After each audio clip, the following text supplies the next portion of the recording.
Welcome to this is the second in a series of QMUL Emergency and Resuscitation Masters webinars. The aim of this program is to give us an insight into a specialist resuscitation related topic, and I'll come and introduce that later on.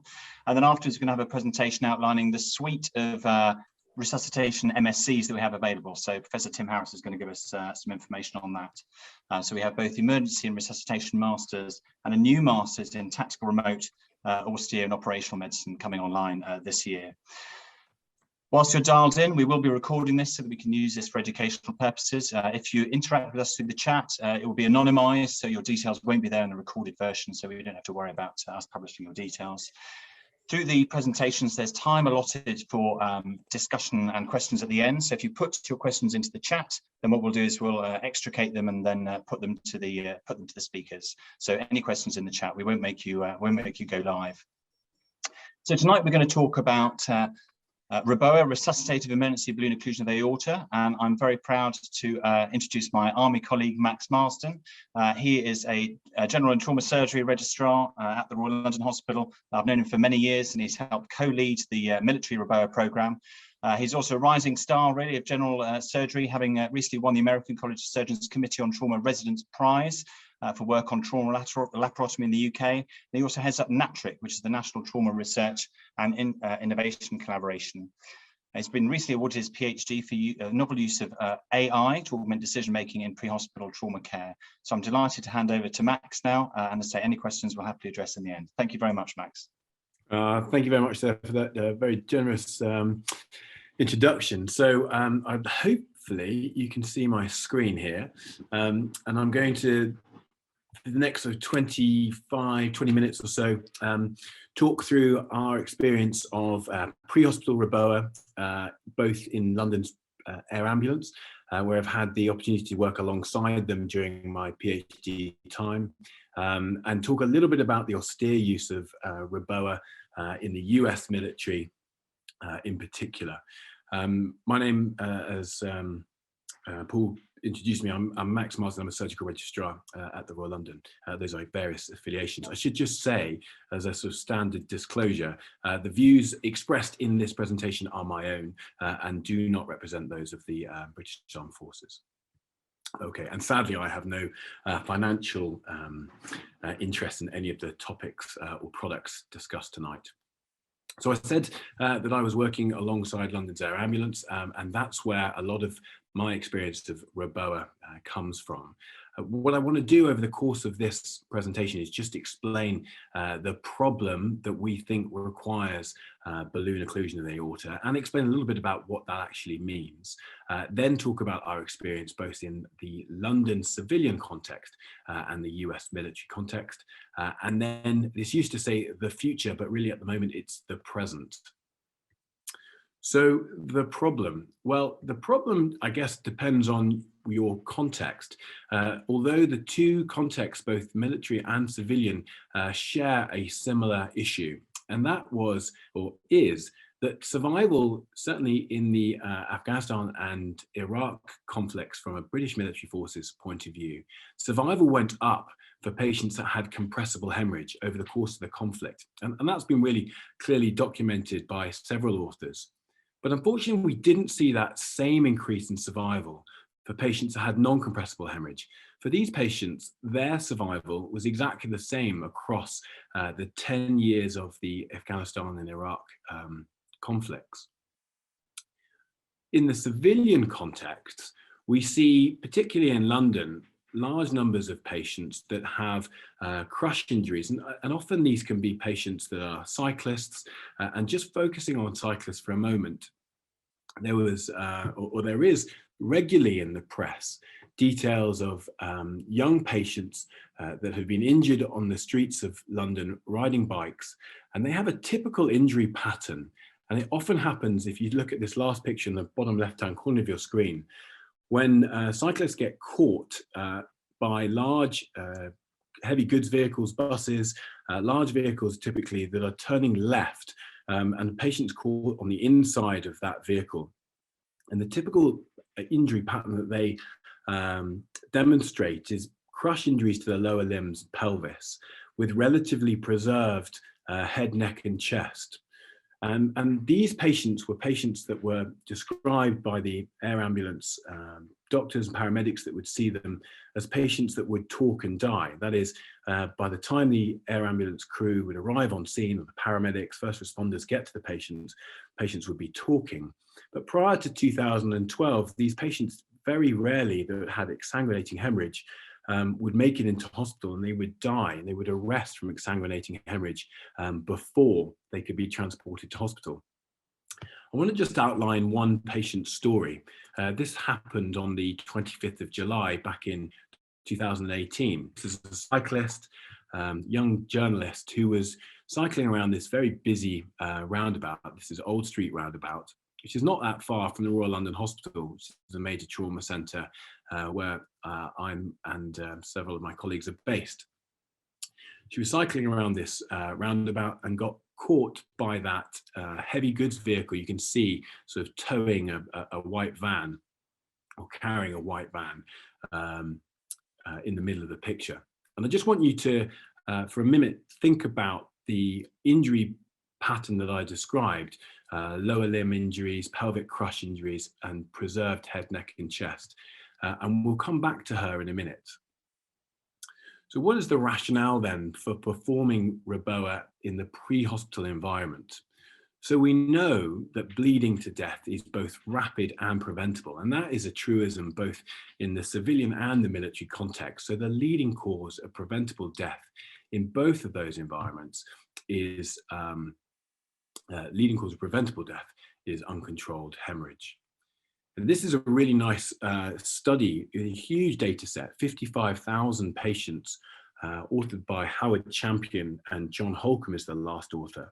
They looked at 55,000 patients that died in road traffic collisions in the US, and looked at those patients, their time to death. And what this curve, I think, really nicely demonstrates is that the rate of death is fastest soon after injury and slowly declines over time. And what they went on to say was that if you mapped any trauma system, and they took their own trauma system in Houston and said, okay, so zero, at time zero, that's when you're injured. There must be some time it takes to bring your patient into hospital. And we'll call that the pre-hospital time, the pre-hospital phase of care. And in Houston, that pre-hospital phase of care was about 40 minutes. Then there's a period of time when the patient is continuing to bleed, when they are seen and initial management happens in the emergency department. In their system, on average, that took 24 minutes. But control of hemorrhage in a traditional approach doesn't happen until you manage to get the patient into theatre or the operating room, and not just into the operating room, but clearly you need to open the patient and either press or put a clamp or occlude the vessel that is bleeding some way. And that is a combination both of the operating room preparation time and the time to hemorrhage control, HC, which in their system took 64 minutes. So that entire period of time from when the patient's injured to hemorrhage control in an operating room takes over 2 hours, 128 minutes. You might be thinking, well, that's the US trauma system, but in the UK, where a lot of us practice, we're probably a bit quicker than that. Well, we're absolutely not. In our trauma systems, when some of the data I've looked at has us at more like 135 minutes. So within a similar sort of ballpark, but really just as long. And if the median time to death from non-compressible torso hemorrhage is 30 minutes, then clearly 2 hours is taking far too long to survive, to salvage some of these patients with non-compressible hemorrhage. So the argument is, if we can control hemorrhage either in the emergency department or even potentially pre-hospital, then we'll be able to salvage far higher or far greater numbers of patients by controlling their hemorrhage, if we can come up with a device that allows us to control hemorrhage in those environments, either pre-hospital or in the emergency department. It's for that reason that we've said that the when defines the where, and the when for controlling potentially exsanguinating hemorrhage is really as soon as possible. The where, the geography, therefore, is wherever you can do it. And if that's in the pre-hospital space, sphere of care, then that's where a REBOA should be performed. So, okay, so what is REBOA? Well, REBOA is the procedure in which we place a catheter into the femoral artery and then retrograde place that catheter back towards the patient's heart, up their aorta, and occlude flow in their aorta. And that has two benefits. One, it increases the blood pressure to the patient's myocardium and cranial blood supply, and decreases hemorrhage below the balloon. That is REBOA in a nutshell. So I just wanted to talk about the experience in London using pre-hospital REBOA. And if you are particularly interested in the details of London's pre-hospital experience, I would just plug our paper that was published back in 2018, which has the first 20 or so patients explained in some detail in this publication. So I'm going to whiz through that publication, and it's worth saying that when we perform REBOA and think about REBOA, we think about the aorta in two zones. We think about zone 1, which is the supraceliac aorta, essentially above the diaphragm, and zone 3, which is a zone between the lowest most renal artery and the aortic bifurcation. We use zone 3 predominantly for patients with pelvic bleeding and bleeding from the pelvic organs, and also junctional hemorrhage in the groins. So this case series for London's air ambulance looks just at those patients that had a zone 3. So what does London's air ambulance setup look like? So it's a 24-hour trauma service. It serves 10 million inhabitants during the day, and we see around 18,000 patients a year. There are 2 physicians and a paramedic team that respond to each patient, and the sort of interventions that we can bring to a patient at the roadside include pre-hospital emergency anesthesia, blood transfusion, and of course the standard of care for non-compressible torso hemorrhage prior to the advent of REBOA was resuscitative thoracotomy. So this case series looks at patients from January 2014, and as I said, it's zone 3 REBOA for exsanguinating hemorrhage, and we went out to July 18. So the first thing to note in our results is that just over 8,000 patients were attended, but REBOA was attempted in just 0.003% of all those patients are attended. So that's 21 patients. Next thing I think is worth noting is that 15 of those patients had successful balloon inflation. And the denominator changes a little bit here as you go through. The eagle eye will have noticed that the denominator at the bottom is 13 patients. And that's because 2 of those 15 patients that had successful balloon inflation, 2 of them were actually not traumatically injured. They were intravenous drug users who had profound hemorrhage from groin vascular injuries, but not true trauma in many ways. So we removed them to make the data set a little bit more homogeneous. That left us with 13 patients, of which 8 survived, and the median time for balloon inflation was 80 minutes. So the video here shows you the first patient that underwent a REBOA, and I guess like all good things, all good plans have to adapt. So the first patient that had a REBOA was not a cyclist. They were a fall from height. And you can see here the patient fell from that multi-story car park. And the reason to show you that video is just really to demonstrate the austere nature of that environment, in that, okay, there's no kinetic worry, there's no sort of bullets, bombs flying around, but it's windy, it's wet, of course, because it's London, it's cold, and it's a really challenging environment to perform a technical procedure. I won't tell you too much of the details of this first patient. As I say, if you are interested, then you can look it up in that publication I mentioned, but suffice to say, he did very well. He had a REBOA pre-hospital, was taken to the Royal London, underwent interventional radiology, and left hospital neurologically intact some weeks later. The side effect or risk profile of this intervention is pretty high. There are lots of potential problems and complications that occur when we do REBOA.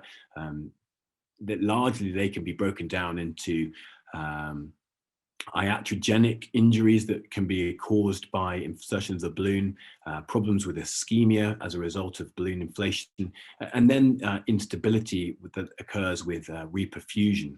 One of the things we noted with our pre-hospital series of REBOA patients was that many of our patients, I think all but one, developed arterial thrombus. And here you can see that clot on the left on the back of Tom Koenig's hand.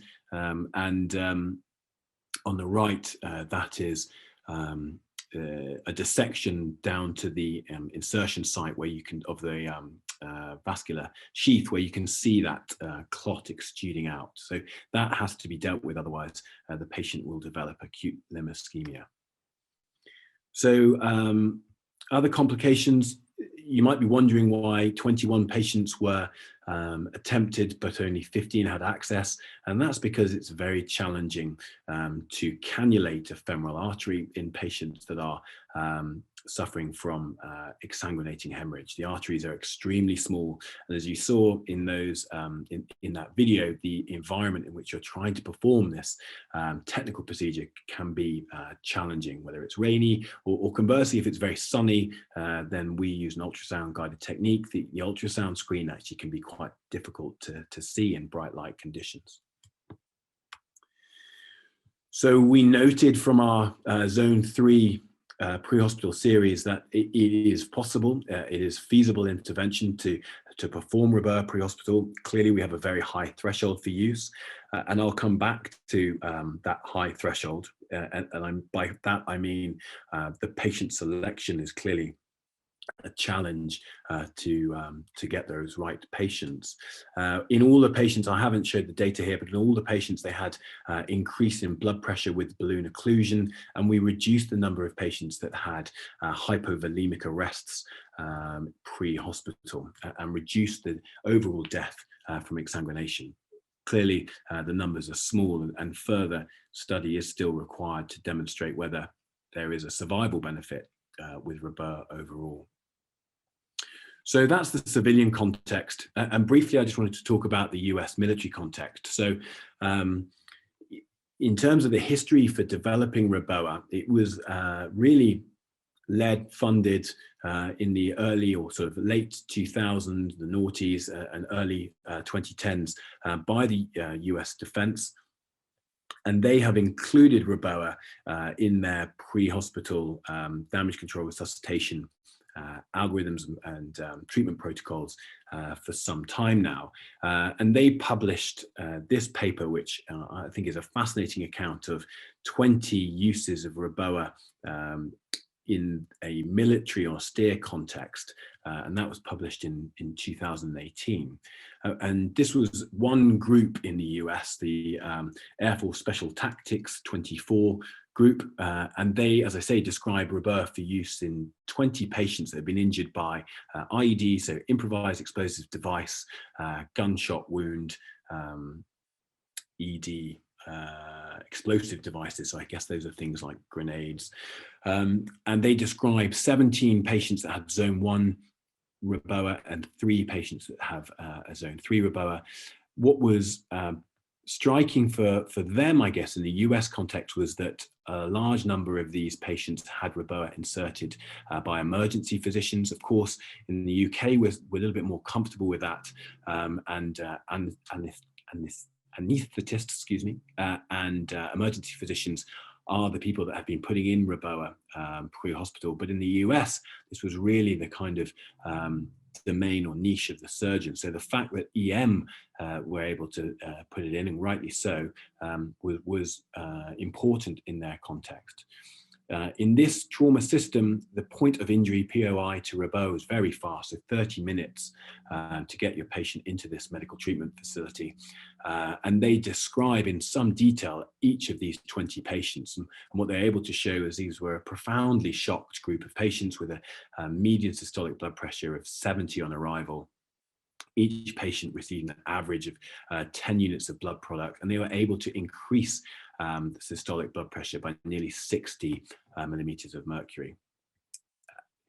They described this normalization of vitals as one advantage, rapid proximal hemorrhage control, and they were able to provide single surgeon operating, so a rapidly dry operative field as one of the bonuses they talked about. And they were also able to conserve their blood products in this austere environment. So I'm running a little short of time, so I'm just going to whiz through. I think one other thing that's really important to say is there are challenges with REBOA patients, and there are challenges with the REBOA procedure. And in my mind, I think there are three important challenges. One is patient selection. So which patient should undergo REBOA? The other two challenges I'm not going to spend any time talking about today, but they are worth mentioning. This is a difficult procedure performed in really challenging circumstances wherever you are, whether it's pre-hospital, in the emergency department, or even potentially in an operating room. The human factors, the team working, situational awareness that's required to insert a REBOA in the context of a profoundly unwell patient, it cannot be understated. And the third challenge, which is I'm sort of euphemistically called aftercare here, is a big piece of work to understand how these patients that have been so shocked and then are exposed to lower body ischemia can be best looked after and resuscitated. I just wanted to spend a minute talking about patient selection. So in London's Air Ambulance, we talk about this group of physiological cues, which we've sort of termed the Hateful Eight. And the Hateful Eight are a way of trying to highlight to a clinician potential indicators that suggest exsanguinating hemorrhage. And this is a piece of work that requires an evidence base beyond the kind of expert opinion, which it is at the moment. And we are trying to quantify each of these indicators. But these 8 signs and symptoms together, and you'll notice they come from a variety of different inputs, both quantitative and qualitative, are indicators that we think might help the clinician identify the exsanguinating patient, and therefore, with the right injury pattern, potentially a patient that could benefit from REBOA. So I'll move through this, but just to come back to the cyclist that was injured on the Old Street roundabout. So she, as I said, was on her bike going around the roundabout, and 15 minutes after she was injured by this heavy goods vehicle or recovery truck in the middle of the picture, you can see she was attended by London's Air Ambulance, and she had signs of exsanguination, many of those Hateful Eight that I just mentioned. And if you wanted a raw number to quantify it, then her systolic blood pressure was measured at 40 millimeters of mercury. She clearly had deformed lower limbs, and her head, neck, and abdomen were all normal and uninjured by that. What happened pre-hospital? She underwent a pelvic splint, pre-hospital emergency anesthesia. She had some blood pre-hospital and insertion of REBOA. She was transferred very quickly to the Royal London, which, as I said, is a very short journey from where she was injured. And whilst that REBOA was inflated on the roadside at 16:21, it was deflated in theatre at 17:38. That was just 18 minutes after she made it into the operating room, where she had 3 consultants operating. She did extremely well and was discharged sometime after, functionally, neurologically intact, sometime after her injury. I would just say, unfortunately, she did undergo amputation of her left leg, and that's potentially something we could talk about in the questions if there's time. So I'd just like to thank lots of people that have performed this research and helped and driven pre-hospital REBOA, certainly in London and London's Air Ambulance. We should really shout Sammy Sedek, Robbie Lendrum, and Gareth Davis in particular. And I'd be very grateful to take any questions you might have. Thank you so much, Max. There's so much content there, and you've given us a quick whiz through. I think we can probably take your shared screen off so that we can see you more clearly, if that's all right. Yeah. And big shout out to everybody who's joined us. Please do put any questions you have, because you can't speak because we're on a webinar mode. So if you've got questions for Max, please do put them into the chat, and we'll be keeping a close eye on those. But otherwise, I think Paul's got a couple of things he wanted to grill you on in the first place. Yeah, I'll be open up then. So Max, what do you think in summary? Thanks for that brilliant overview, actually. So if there's ever anybody I want to get along to give that particular talk about REBOA, it's always you. So apologies for that, Max. It's brilliant. Thank you once again. It's always good to listen to. First thing is, what do you think the ideal patient is? I think you touched on this. So the ideal patient for REBOA, as we're saying, it's pretty low frequency, isn't it? So what do you think the ideal civilian REBOA patient is? And then I'm going to ask you, what do you think the ideal military REBOA patient is? So where are we aiming these procedures? Where do you think? Over to you. Thanks. Well, I mean, it's a great question, and I think it's a question that we ask ourselves, all the time. What does the ideal patient look like? I think, firstly, the ideal patient has to fall into the ideal trauma system. So we need to ensure that if we are going to use REBOA for a patient, then they have rapid access to damage control surgery and potentially blood product resuscitation, all the other bits of damage control resuscitation that are required to salvage these really sick patients. So the system is important. And then the patient, I guess, has to have an injury profile that's going to benefit from a balloon. And so that sort of hides a whole world of detail. And then, has to be salvageable. And I don't think, I'm hesitating slightly because I'm not sure we know exactly what that patient looks like. So we talk about patients that have exsanguinating hemorrhage, and we know that if we wait too long and we allow the patient to be hypotensive for too long, then they become unsalvageable. But we are concerned at the same time that this is an intervention that has such a high risk in terms of morbidity that it adds, that we don't want to give it to a patient with that stands no chance of benefiting from it. So I'm sorry, it's a slightly woolly answer to, I think, a really challenging question. Glad to be of assistance, Max. Thanks for that. Yeah. Could I ask a question, Max, from the chat line here?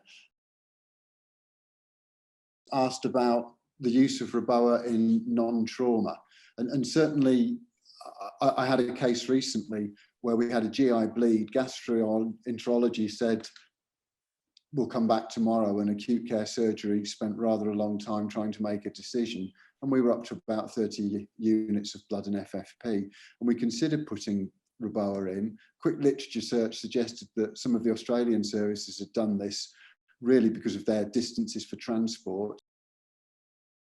Ask questions such as bleeding ectopics and, of course, upper GI bleed. Is this something you've got experience of, or indeed does Paul have experience of this? Are you aware of anybody using this? And Max, why don't you what take sort that of first? safety technique? So I think, if you talk to the interventional radiologist, they sort of will shrug their shoulders a little bit and say, well, we've been doing this sort of thing for ages, especially in obstetrics.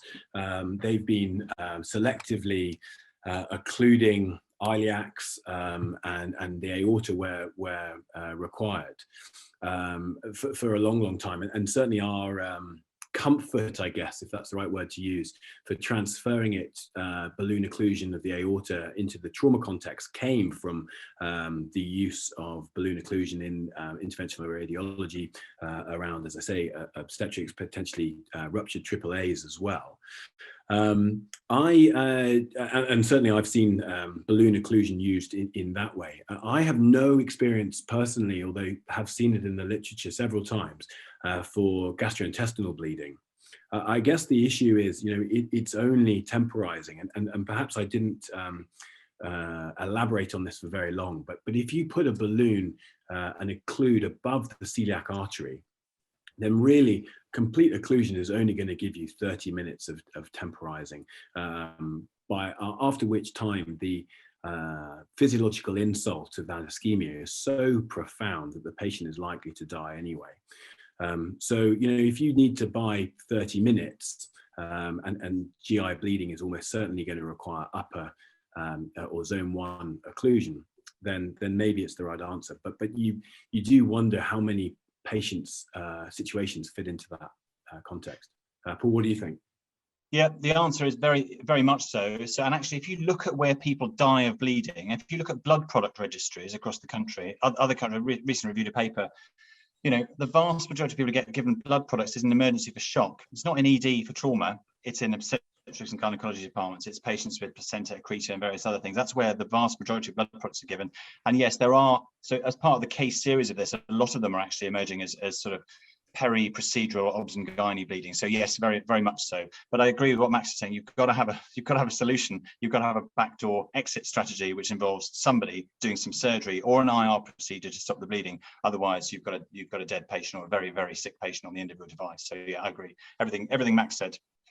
Right. And we do see, sorry, just to finish off, you know, you do see these patients where they have balloon occlusion, and perhaps just inflating the balloon. I mean, I'm not sure I'd recommend this, but you know, you inflate the balloon, they have a period of low flow, that perhaps allows them to clot. And certainly sort of venous plexus bleeding, we've seen a few in the zone 3 case series where they then don't require a further intervention. But you know, anything under significant pressure, that you can't imagine that would work. And to wrap up on that, it does two things. So while Libby's preparing the next question, it does two things. It's a hemorrhage control tool, number one, isn't it? And that's where the initial surgical interest was. It's a hemorrhage control, but it's also a physiological stabilization tool. If your blood pressure is 50 and you're bleeding to death, it doesn't take much longer before your heart stops beating. So brief bit of balloon occlusion gives you enough perfusion upstream of the balloon that your heart doesn't stop and maybe allows you to fill. And that's probably the niche, isn't it? That's probably the sweet spot for it, outside of the context of maybe just isolated pelvic bleeding, which is not benign by any means, but it does two things: hemorrhage control, physiological stabilization. Right, over to you, Libby. Sorry. That's all right. On the theme of hemorrhage control, there's been a couple of questions about whether paramedics should provide manual compression of the aorta prior to REBOA, or should they be using external aortic compression devices? That's the question. Any thoughts on that quickly, Max? Yeah, so it's a question that is asked relatively frequently, and I think there certainly is a role for aortic external compression devices, particularly in systems where you know, REBOA is not going to be achievable. There's a fascinating paper, again authored by, or senior author is John Holcomb, where he looked at a whole bunch of postmortems and tried to identify the patients in which external aortic compression would be sufficient to stop bleeding, and compared that to REBOA. And maybe the paper has some bias, but certainly there was far fewer patients in which external aortic compression, something like the AAJT device, was going to, you know, be sufficient. It doesn't work in a large number of injury profiles, essentially. And maybe we could get you to put the link to that paper, if the reference that paper at the end, if you've got it. Yeah, we'll do. Into the chat once we move on to the next part. That'd be great. So there's a technical question about choosing kit and sheath sizes, and is there a standard system for this, or is how's that done? Yeah, so it's a good question. Probably speaking to not that many of the audience, but we put things through an 8 French sheath. The ER REBOA catheter, which is the one we're using at the moment, is a 7 French catheter, so it will fit through an 8. The technology, as it's you know, iterated and improved, has got smaller. So the first generation went through these larger sheaths, 12 French, and of course that has a greater chance of causing iatrogenic injury. And now they're going through these slightly smaller sheaths. If we want to do slightly more elaborate things through the sheath and maybe put blood into the aortic arch, which is SAP, or start to perform things like ECPR, then we might need to go back to these size 12 sheaths and slightly bigger sheaths. But at the moment, yeah, we can do what we need to do through an 8 or a 7.5. And I'm a jobbing ED doctor. I haven't done pre-hospital. I haven't done interventional radiology and things like that. But as you know, I've got a passion for training. We've had discussions in the past about using simulation in REBOA and things like that. So what sort of training is there that's currently available or that could be rolled out elsewhere for people who are looking to take forward this technique? Yeah, so it's a good question. And of course, being a product of your simulation module, I highly recommend it. And we do use simulation. So Surgeon Commander Rees and I developed a course for training the British military, and we use a combination of sort of didactic theoretical lectures through to part task trainers, so really breaking down the skills, really working on the challenging aspects of the technical procedure, which include cannulating the femoral artery. We use ultrasound guided technique with open access as a sort of salvage operation, salvage procedure. And then building these more complex moulages, and I sort of very briefly mentioned it in the presentation, but the human factors, the team working, the situational awareness that's required to effectively perform REBOA and keep all of the other really important life-saving interventions going on for that patient all in concert at the same time, requires lots of practice. So yes, in the military we have that course. In the civilian world, there's the peer course that London's Air Ambulance run, and of course the UK REBOA trial has gone around the UK training major trauma centres in the ED use of REBOA. So I think that's where most of our training come from. Americans use the best course. That's great, and I think Paul's put in a link to a workshop that does happen. So thank you so much for joining us, Max, today, and we really appreciate it. For the interest of time and saving your wife's sanity with the children as well, we're going to draw it to a close there. But I just want to say that one of the things we were hoping to do this summer before COVID got in the way was to include a REBOA simulation as part of the summer school for the emergency medicine MSc programme.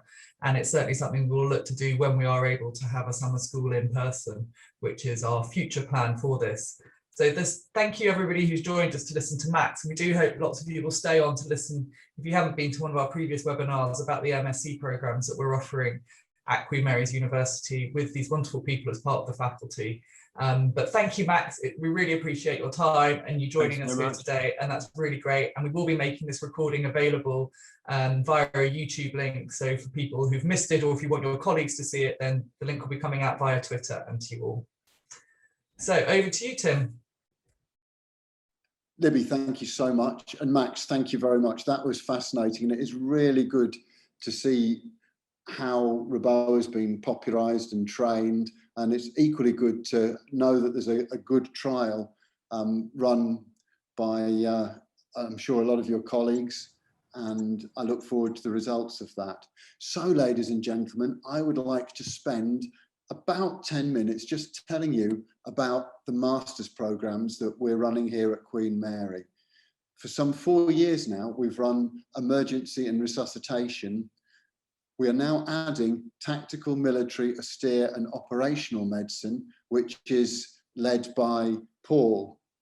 We also have a paediatric MSc run by Tefta Davis. I'm not going to be talking about the paediatric masters today, but all three of these are open and we would love to study with you from September onwards.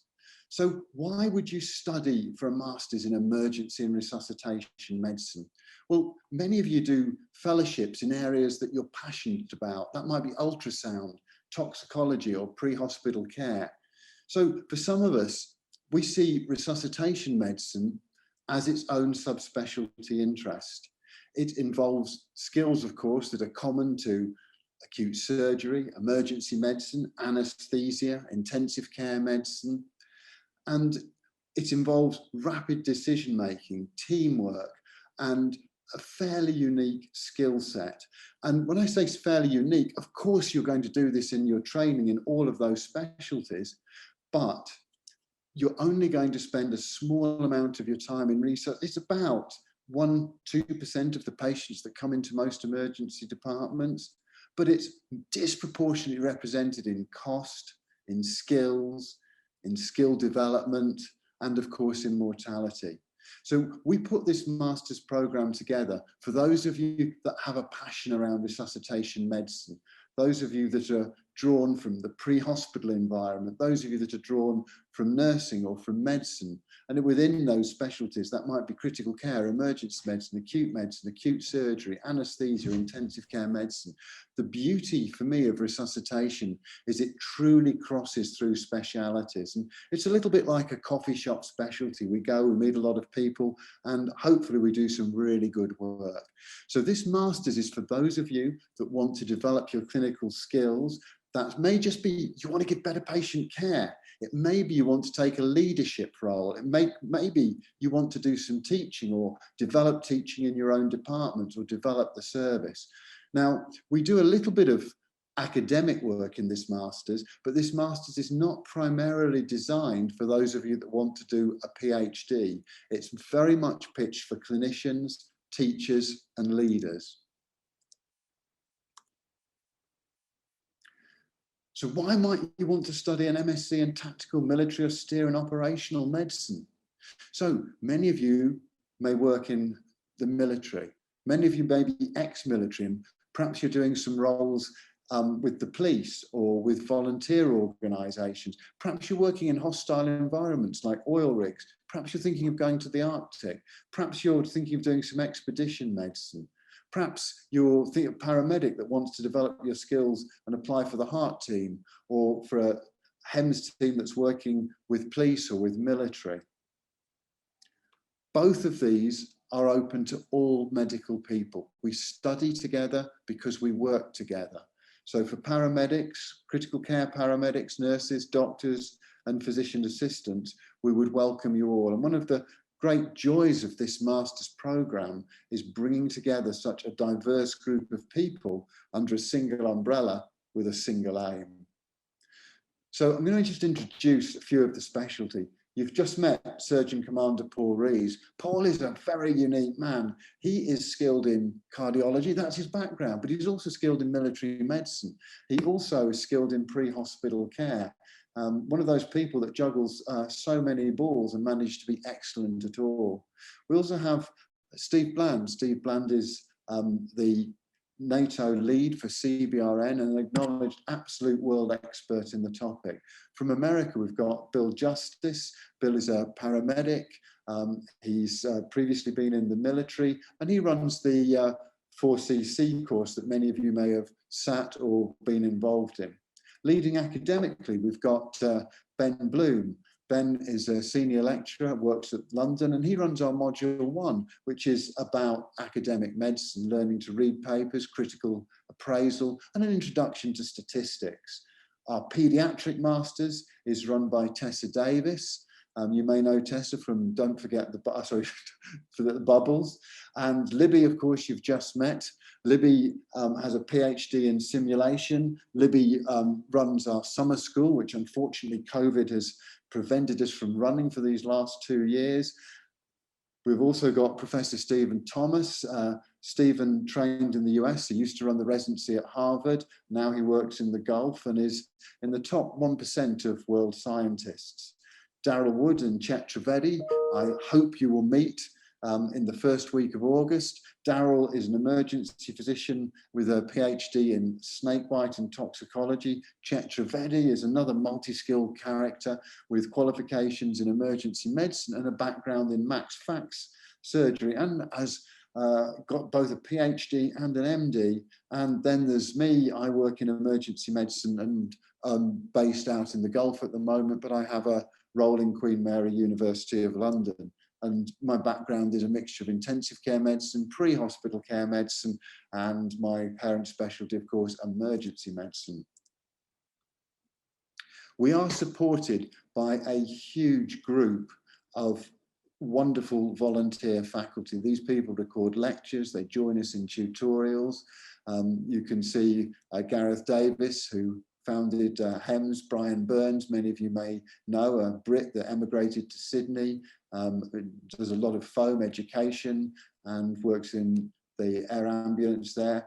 Chris Cabul, who is Professor of Emergency Medicine at Harvard and one of the world experts in pulmonary embolism.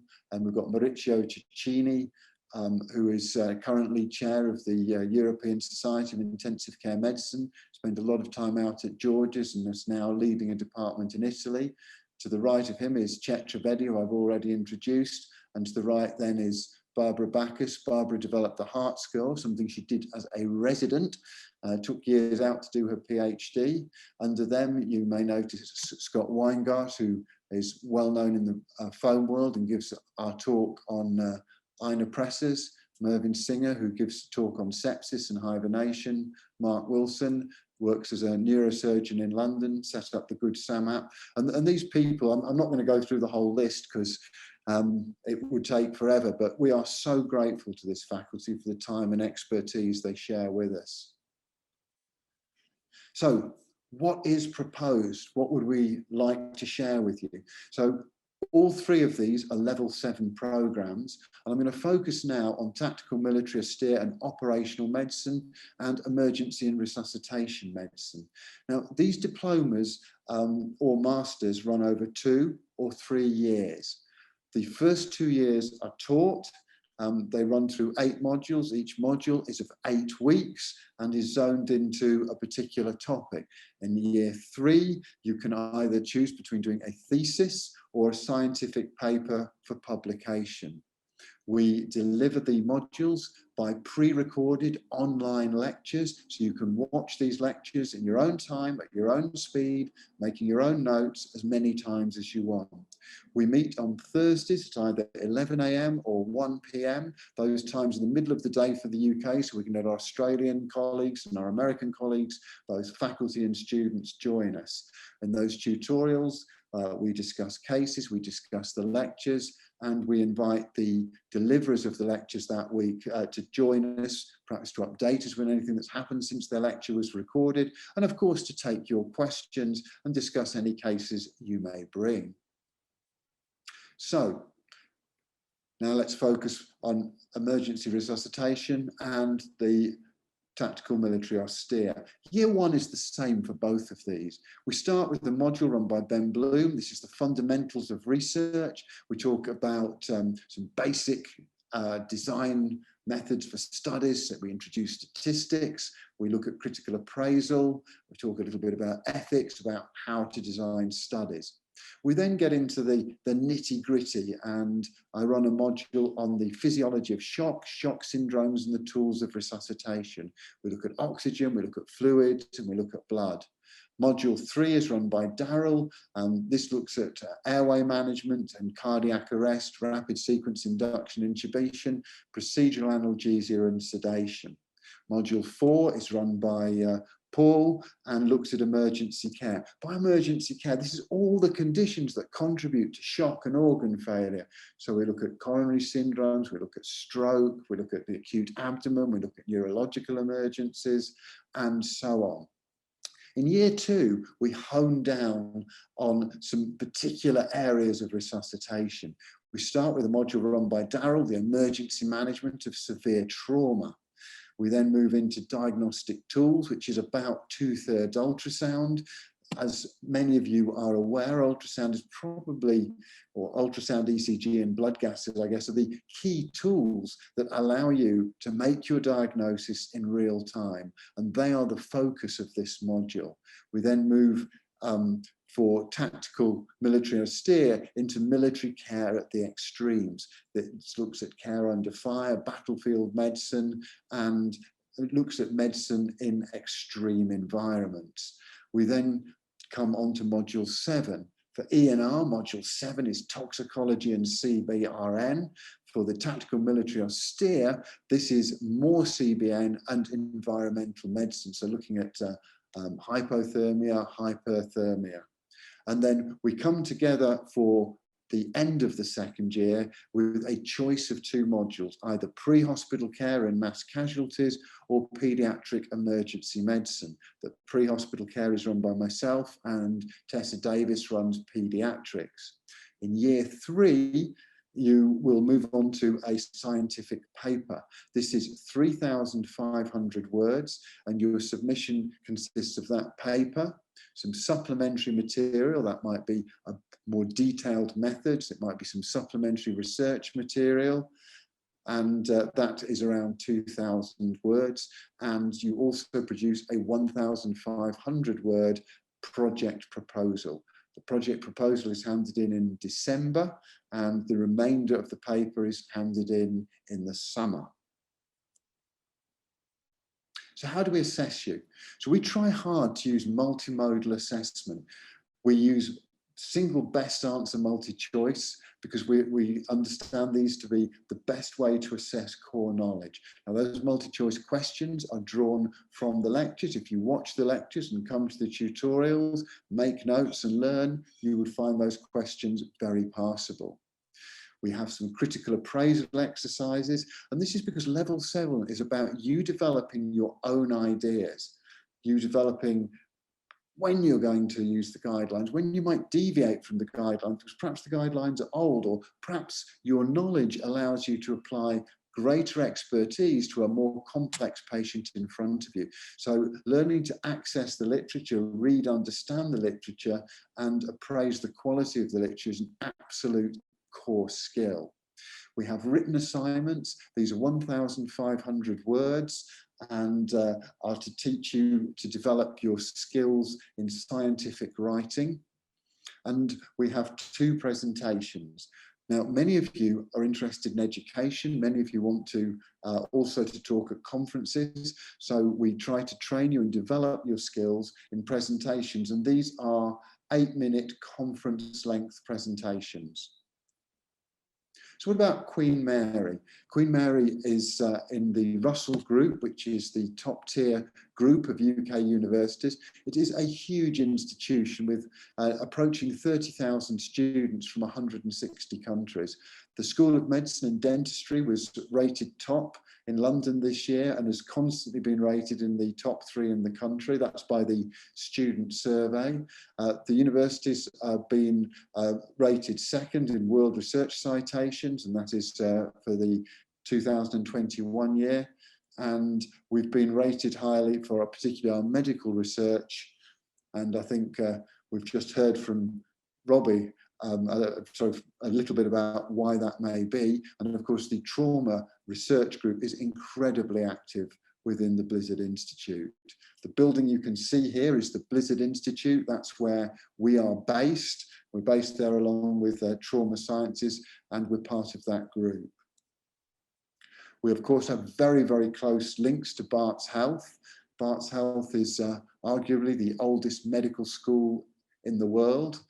Part of it you can see top right. It's the building you may remember Sherlock Holmes met his fake demise of some years ago. Barts Health is home to the largest trauma centre in Europe. It's home to London's Air Ambulance, which is the largest dedicated pre-hospital trauma service in the world. It's also home to the largest heart attack centre, and of course that's where Paul is based. It is the largest ED under one R&D in Europe, and that consists of the Royal London Hospital, Whipps Cross Hospital and Newham Hospital, and then of course the non-acute or non-ED hospitals, at least, Mile End, and of course Barts Health. We were the first medical school in the UK, so we have a long, rich history, and we have a tradition that we are proud to be part of and to grow. So, ladies and gentlemen, I am going to thank you very much for listening, and I would be very happy, as would Libby and Paul, to take any questions you may have. I'm going to hand over Libby to chair the questions, and I'm going to open up the chat so I can see what's there. Great, thank you so much, Tim. If you can stop sharing screen as well, that would be perfect. So there's no questions in the chat at the moment. We've still got about 40 of you here on the call, so we would love to hear your questions if you have any of them for us, because that's what we're here for. But we'd like to encourage people to either think about joining the MSc if it's suitable for them, or who it is within their department and their friends and colleagues it might be appropriate for. So just to reiterate, it's a multi-professional MSc for paramedics, for nurses, and for medics, for doctors. And that really adds a good, nice sort of mix into the things. Everybody's learning from each other. People are learning from their pre-hospital colleagues, their colleagues with different perspectives and different backgrounds, which we really like. There's some links being put in there that have been put by David. So thank you very much for those, David. So people can go and have a look at what the MSCs have on offer. has asked if the summer school requires physical attendance in London. The summer school is a optional extra, and we have not been able to do it yet due to COVID over the last 2 years. But what we had was everything is done distance learning. You do not need to attend physically to London for any part of this MSc, but what we wanted to do is to give people the chance to come together and to learn together and to create a community. So this is done within the Trauma Sciences MScs that have been running for about 10 plus years out of Queen Mary's and the Blizard Institute. And it's a really successful part of their program. It really helps to build those bonds and to create friendships for life and professional contacts and things like that. So we want to offer that from our MSc. And it's also a chance to give people opportunities they might not have. So we were planning a trip to the air ambulance for people who've never been to the pre-hospital situation, the REBOA simulation with Max, different ultrasound courses for people who don't actually get to physically get onto ultrasound courses elsewhere. So it is just something that's extra there. Another question's coming from, it says, is there a possibility to do a top-up, the tactical military austere operational MSc, for those who have already done the emergency medicine one? Just love learning with us so much. You want to keep coming back and doing more and more. I don't think we have plans for that, Tim, do we currently? But it's an interesting question. It is interesting. We've considered. The answer to that is it would depend a little bit on expressed interest. Obviously, we've been running emergency and resuscitation now for 4 years. The tactical military austere and operational will be in its first year. And if there is interest, then we would certainly look at releasing those modules. We've also looked at releasing the paediatric module or the pre-hospital module as a top-up. And so I can't answer as yet, but should there be sufficient interest, then we would certainly look at it. And indeed, I had a phone call this morning asking much the same question. So that's the first 2, but in the same day. I'd just like to add, if I may, to summer school. I mean, summer school offers an awesome opportunity to practice, to simulate, to work together. But of course, it's not compulsory. We understand that for many people who are overseas, a flight to London is just way too expensive. And so summer school is an optional, not a compulsory part to pass the course. I'll just hand back to Libby and guys, turn my eye to the questions. Thank you, Tim. So there's a question that asks if the emergency medicine has hands-on experience for the students. And no, we don't provide any hands-on experience per se, other than the opportunity to come for the summer school, because we have a large number of students. We've got over 50 in one cohort this year, and we wouldn't be able to arrange placements and opportunities in terms of that. But it will certainly give people from abroad a really strong standing and a show of commitment to emergency medicine, and help to bolster any applications they wanted to make to come and work in the UK or to do experience over in the UK.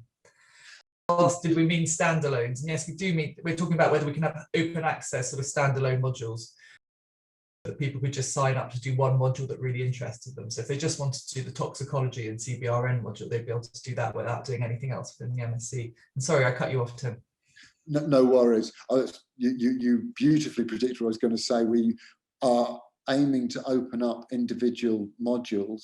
So this would be an MSc as CPD, and also to allow people to study over more years. That is agreed in principle, but operationalizing that is going to take a little time. And I'd like to come to this question about practical experience. So we started to talk about experience, we started to talk about electives. COVID absolutely put a bullet in the head of the experience. It is certainly something that we would like to develop, but until we're out of COVID, until we've got a clear idea, we won't be able to move forward on that. I mean, a clear idea about policy, immigration policy and travel again. I'll hand back to Libby. That's all right. So there's a question about whether the course is open to military medics who are not paramedics and I don't know if anybody from that background's applied yet, Tim, but what we do have is we have a sort of a grandfather clause that works. So we know that some people who've been paramedics for a very long time, it wasn't a degree originally, likewise in nursing, you know, you didn't have to have a degree to go into nursing a few years back. And so we do look at individual applications and look at about the amount of academic work people have done, their length and breadth of experience within the field. And then we can get something called a dean's approval, which allows people to come onto the MSc programme without traditionally having the Bachelor of Science that they might otherwise expect in other MScs. Have you had any military medics who've applied previously, Tim? Sorry, I was just typing an answer to so those resuscitation fellows, you have the choice of ENR or the choice of tactical. That's something we have approval for now. So every right to move from emergency and resuscitation to tactical. And of course, the first year is identical in 2. So now to come back to my question, yeah. Sorry, Tim, was have you had any military medics who've joined the course? So not paramedics per se, but with a military medic background. So no, not yet. And it's a very good question. So one of the things we did at the inception of the Masters was we approached QM and said, look, we've worked with a lot of really good paramedics through various air ambulances in the UK who trained before there was a paramedic degree. And these people we've known for years, they're highly skilled, they're highly professional, they're motivated to learn. And we've got an agreement with the university that if people who do not have conventional qualifications wish to join, they can do, and they need to provide a detailed CV, which I then assess. What we're looking for is people that have shown a commitment to lifelong learning. So that might be a military medic that didn't have a basic degree, but had done a great deal of training. Perhaps they've already got 10 years experience. They've been on a number of short courses, military or civilian. Perhaps they've got a leadership role now. Perhaps they've got a particular recommendation from those around them that says this person can study. Perhaps they've done another course. Perhaps they've done a master's module. So we look at all of the educational facets and experience facets and leadership facets on your CV, and we make a decision. Now, I can't make the decision to enter those people. What I do is I make a disposition to the Dean of the Medical School, writing why I would support them. And the agreement is then I personally vouch for that person. And of course, we watch them. Now, we can say over the 4 years, the people that have entered the Masters and have been approved by the Dean for entry without a usual undergraduate degree have certainly struggled more than those that have got training, i.e. they found the assignments harder, but to date, they've passed just as well, albeit with a slightly lower mark. They've required a little bit more support. They've probably required to put more hours in, but what matters is they've been willing to put those hours in. And in fact, some of our most enthusiastic feedback and some of our most enthusiastic students come from that group. And it's certainly my intention to support the group. Education should be open to everybody. We all have different opportunities to us. And if somebody wishes to grow those opportunities through life, I think it's our duty to provide them. I'll hand back to Libby. Thank you so much, Tim. So I think we've answered most of the questions. There was just one final one from how do we teach skills? And this is a distance learning course, Patricia. So we're not teaching skills per se, we're teaching the theory, we're teaching the understanding behind it. We're hoping you get the practical experience in person elsewhere in order to sort of build those skills and move them forwards.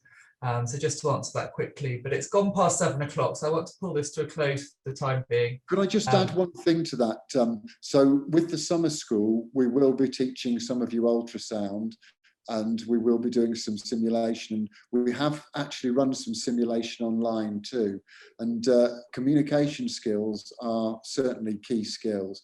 So we do our best to teach you skills. Sorry, Libby, I cut you off. I will smack my own wrist and be quiet. That's quite all right, Tim. It's not a problem at all. I just wanted to say it was great to have so many people here today, and the fact that we've had these attendees that have come from all over the world, which is really fabulous. And these are the people we want to come and join our programs, because we want to learn from your experiences and to share them. To know what's happening in Zambia, to know what's happening in the Netherlands, Pakistan, Canada is really helpful for our students, because they want to learn about working elsewhere in the world and about different systems. So we really pleased that you could all join us here today. And it's great that we've got a few future students who've been here today as well as part of this. And just so that everybody knows, we've got 2 more confirmed webinars coming up in 2 weeks' time. We've got one on snakes and venom, which is done by Daryl Woods and Chet, who both got extensive experience in these fields and work abroad in South Africa and in Indian subcontinent.